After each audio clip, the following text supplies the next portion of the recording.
c'est Faïk, j'espère que vous allez bien et aujourd'hui on va parler d'un club de Bundesliga qui va très bien depuis ce début de saison. Aujourd'hui on va parler de Mainz 05. Mainz 05 cette saison c'est sans aucun doute la grosse surprise de Bundesliga avec le Werder Bremen, avec l'Eintracht Frankfurt, mais un peu moins parce que eux on les voyait haut dans le classement. Mais avoir Mainz 05 5e au moment de la trêve hivernale, ça c'est quand même une énorme surprise. Parce que oui, Mainz 05 actuellement est 5e avec 7 victoires, 4 matchs nuls et seulement 4 défaites. Et Mainz est devant un club comme Dortmund par exemple. Alors oui, ils ont le même nombre de points, ils ont tous les deux 25 points avec le Werder Bremen aussi qui a 25 points. Mais Mainz est devant grâce au goal average. Et je pense que pas grand monde les mettait dans ce classement et encore moins à ce niveau-là au moment de la trêve hivernale. Pour rappel, lors de la saison 2023-2024, Mainz 05 était clairement vu pour descendre en Ligue 2 allemande quasiment pendant toute la saison où ils étaient entre la 18e et la 15e place. Et donc, qu'est-ce qui s'est passé pour que Mainz déjà reste en Bundesliga et nous fasse une saison aussi extraordinaire que cette année? Je pense sincèrement qu'on peut parler de l'effet Bo Eriksen que pas grand monde voyait. D'ailleurs, pas grand monde le connaissait, je pense, avant qu'il arrive à Mainz. Un coach qui était au FC Zurich pendant 2 ans, à moins qu'on regarde de manière très assidue la Ligue suisse. Je pense pas qu'on le connaisse beaucoup parce que oui, c'était un joueur, mais pas un très grand joueur non plus. Il a joué surtout au Danemark. Et avant d'arriver à Mainz, il était donc coach au FC Zurich et de certains clubs au Danemark. Donc plutôt inconnu avant qu'il arrive. Il était arrivé en février 2024 et son job était tout simplement de garder Mainz en vie. Et c'est quelque chose qu'il a fait avec brio. En 13 matchs, Bo Eriksen a réussi à en récupérer 23 avec son équipe de Mainz. Et Mainz termine la saison avec 35 points en tout. Donc plus du double de points que ce qu'ils avaient cherché jusqu'à là. Et surtout, avec ces 35 points, Mainz 05 a réussi à rester en Bundesliga à la 13e place. On peut se dire, waouh, 13e place, ils étaient quand même finalement plutôt bien, vu qu'il faut être 16e pour jouer la relégation. La relégation était juste à 2 points derrière, c'est-à-dire que Bochum avait 33 points.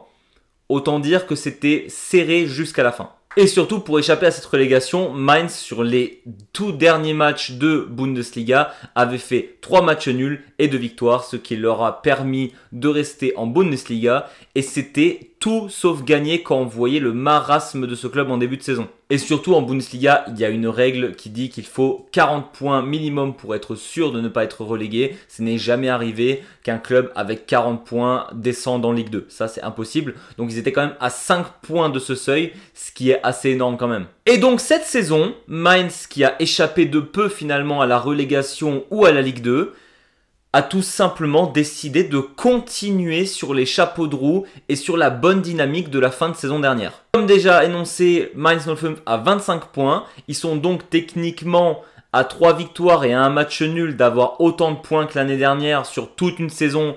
Donc ils sont vraiment meilleurs. D'ailleurs j'ai vu une stat récemment passer sur internet sur les clubs par rapport au même moment, par rapport à la saison dernière. Mainz est largement premier. Je crois qu'ils ont plus 15 ou plus 16 points de mieux qu'au même moment l'année dernière. Ce qui est absolument énorme. Et donc pourquoi on parle surtout de Mainz avant la reprise de la Bundesliga ce week-end? Tout simplement parce que ça devient un peu un club à battre. Parce que sur les 7 derniers matchs, Mainz n'a perdu qu'une fois. Je répète, Mainz a perdu un seul match sur 7. C'est gigantesque. Le pire, c'est que la défaite, c'était contre Wolfsburg. Alors, c'est pas ça le pire. Le pire, c'est que Wolfsburg était dans une ultra bonne dynamique récemment et que Mainz a quasiment mené au score pendant tout le match et ils perdent 4-3 à la fin. C'est dommage, mais même ce match où ils perdent, ils étaient censés le gagner. Donc Mainz est vraiment sur une dynamique de feu. Au-delà de cette très bonne stat de victoire, de cette saison extraordinaire, Mainz n'a pas seulement battu des bas de classement. On ne se retrouve pas avec des victoires face à St. Pauli, Kiel et je ne sais pas, Bochum à la suite. Mainz, sur ses dernières victoires, a battu quand même le Borussia Dortmund, donc un concurrent direct à la place où ils sont actuellement 3-1. Et lors des 2 derniers matchs de 2024, Mainz 05 a battu le Bayern 3-1, la première défaite du Bayern en Bundesliga cette saison. Et c'était une défaite avec la manière, c'est-à-dire que Mainz a mérité de gagner ce match. Et pour le dernier match de l'année 2024, Mainz battra Frankfurt 2-1 à 10 contre 11 pendant quasiment tout le match. Alors oui, Frankfurt n'était pas dans une forme olympique en toute fin de saison malgré un très bon début de saison de ce club. C'était pas ça lors des dernières semaines. Malgré tout, il faut les battre. Et surtout, à 10 contre 11, contre un top 4 du tableau, c'est quand même un exploit assez énorme. Et donc, on est à la mi-saison à se demander là actuellement, est-ce que Mainz 05 est capable de chercher une place en Europe? C'est absolument fou. Concrètement, c'est la même surprise que lorsque Stuttgart avait joué la relégation l'année d'avant et l'année d'après, ils ont réussi à avoir une place en Ligue des Champions. Mainz actuellement est sur les mêmes bases et le pire, c'est que je pense que même les fans de Mainz 05 ne s'attendaient absolument pas à une saison aussi forte. Surtout que Mainz perd quand même un joueur très jeune qu'on voyait comme le futur du club ou en tout cas comme un des très très gros potentiels de ce club lors du mercato de cet été. Et finalement, ça roule tout seul. Maintenant évidemment, ce qu'on veut savoir, c'est comment on explique cette très bonne dynamique. On en parlait juste avant, évidemment, l'arrivée de Bo Eriksson qui a vraiment transformé cette équipe de Mainz 05. Bo Eriksson dit de lui-même que sa philosophie de jeu a été beaucoup inspirée par celle de Jürgen Klopp. Donc déjà, on voit un peu dans quel style se trouve Bo Eriksson. C'est quelqu'un de globalement très extraverti qui va énormément communiquer, que ce soit avec la presse, que ce soit avec sa direction et surtout et évidemment avec son équipe. Et donc comme motivateur, comme meneur d'hommes, comme quelqu'un où les joueurs ont envie de se battre pour réussir pour lui, c'est absolument génial ce qu'il fait avec son groupe. Et donc en plus de ce caractère-là, vous lui laissez avoir un peu la même philosophie de jeu que Jürgen Klopp. Franchement, ça peut que donner quelque chose de bon. Finalement, Mainz 05 avec Jürgen Klopp, on rappelle que c'est là où Klopp avait commencé, c'est là où Tuchel a commencé. Peut-être que c'est là où Bo Eriksson va devenir un des meilleurs coachs de l'histoire, on ne sait pas. Parce que oui, cette année, ça va très bien. Mais avoir réussi à sortir de ce gouffre où ils étaient l'année dernière, c'était quelque chose déjà extraordinaire à ce moment-là. Mais on ne les voyait pas encore aller plus loin. Et ce que Bo Eriksson a amené à son équipe, c'est absolument phénoménal. Moi, ce qui m'impressionne énormément avec cette équipe de Mainz 05, c'est la discipline défensive. Bo Eriksson, avec son équipe de Mainz 05, joue en 3-4-2-1. Donc, un dispositif plutôt défensif. Et cette discipline marche très bien parce que oui, il y a écrit 3 défenseurs.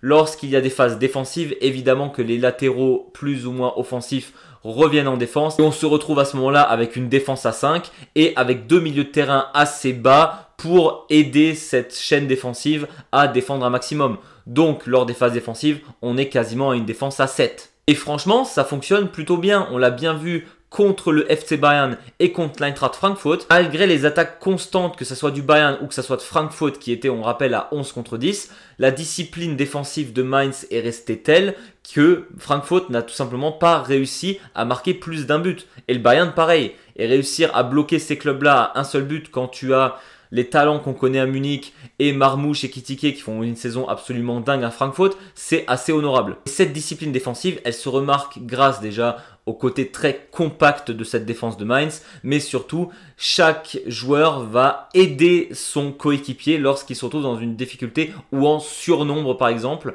Mainz arrive très très bien à gérer ce genre de cas-là. Et donc Mainz 05 se retrouve rarement dans des situations où ils vont se prendre des grosses contre-attaques. Ça n'arrive quasiment jamais. Et ce qui va aider à cette discipline défensive, cette vision de jeu, etc., c'est tout simplement la fitness de cette équipe. Alors oui, je sais qu'on en parle très rarement, mais j'ai l'impression que Mainz, par rapport à beaucoup d'autres clubs, ils sont beaucoup plus en forme physiquement. Bon, cette année, ils ont un peu de chance, mis à part pour Burkhardt qui s'est fait les ischios. Le reste est plutôt en forme au niveau des blessures. Parce que généralement, on dit que les clubs qui ont la possession de balle, et c'est assez réel, fatiguent les clubs adverses parce que les clubs adverses doivent un peu courir derrière le ballon pour le récupérer. Mainz, malgré qu'ils laissent leurs adversaires jouer, ils ne jouent pas la possession, Mainz 05, ils sont pas fatigués. Je sais pas ce qu'ils leur mettent dans leur boisson, mais les gars, ils sont en top forme tout le temps. Pas si étonnant que sous Martin Schmidt, un ancien entraîneur de Mainz, c'était le club qui courait le plus de kilomètres dans l'année. Et j'ai l'impression que ça a continué dans ce sens-là avec le nouveau coach. Et là, on va arriver à un aspect qui ne regarde pas que les terrains, mais j'ai quand même l'impression que Mainz est extrêmement bien géré au niveau de la direction. C'est-à-dire qu'on n'entend pas des scandales tous les jours parce qu'il y a un problème avec la direction de Mainz. Non, ça n'arrive quasiment jamais. Et un aspect extrêmement positif de Mainz, c'est tout simplement leur recrutement auprès de leur propre jeunesse. On voit bien la star du club un peu cette année, c'est Burkhardt. Alors oui, là comme dit, c'est Félix Ischio, on ne sait pas quand est-ce qu'il revient, mais c'est celui qui a la plus grosse valeur marchande du club et c'est quelqu'un qui vient de la jeunesse du club. Donc oui, Mainz arrive à développer petit à petit des jeunes talents qui deviennent des jeunes qui ensuite jouent pour l'équipe 1 et qui rapporteront soit des résultats, soit de l'argent au club. On voit bien ça par exemple avec le SC Freiburg qui tous les ans arrive à chercher des jeunes de leur académie pour les mettre en équipe 1. C'est un club parfait à prendre comme exemple. Et on le dira jamais assez, mais avoir une stabilité au niveau donc, de la direction et surtout du développement des jeunes, c'est ce qui te permet de réussir sur le long terme. Parce qu'il y a forcément un moment donné où tu auras un jeune qui va se surdévelopper, où tu t'attendais pas à ce qu'il se développe à ce point-là aussi bien, et donc qui va te faire avoir des résultats avec le temps, c'est obligé. Et évidemment, comment ne pas terminer cette vidéo sur Mainz en parlant de la grosse saison que font 4 joueurs d'entre eux. Je parle évidemment de Amiri qui a complètement explosé cette saison au milieu de terrain, qui est un milieu de terrain qui se donne, que ce soit défensivement, que ce soit offensivement, où ça sera toujours lui un peu le premier fusible d'une action offensive dangereuse à Mainz. On a évidemment les deux milieux offensifs, Nebel et Lee Jae-sung, qui font une saison extraordinaire. Parce que oui, on parlait de la grosse discipline défensive de Mainz. Par contre, offensivement, les 4 là que je vais donner, ils sont absolument gigantesques et ils arrivent à eux 4 à déjouer des défenses entières. C'est généralement très positif quand tu as 4 joueurs qui arrivent à te mettre toute une défense à l'amende. Évidemment, j'en ai parlé tout à l'heure, la star de l'équipe, Burkhardt, qui a même été appelé pour la toute première fois en équipe d'Allemagne. Et franchement, vu l'équipe d'Allemagne comme elle va mieux et les talents offensifs qu'ils ont, ça montre quand même que le jeune, il en a sous le capot. Et donc oui, tout ça montre que Mainz, cette saison, ça va hyper bien et que tout ce qu'il y a au niveau du terrain et en dehors du terrain leur permet d'être aussi bons cette année et de faire de très très bons résultats. Maintenant, la question se pose réellement. Est-ce que Mainz va réussir à avoir une place en Ligue des Champions l'année prochaine?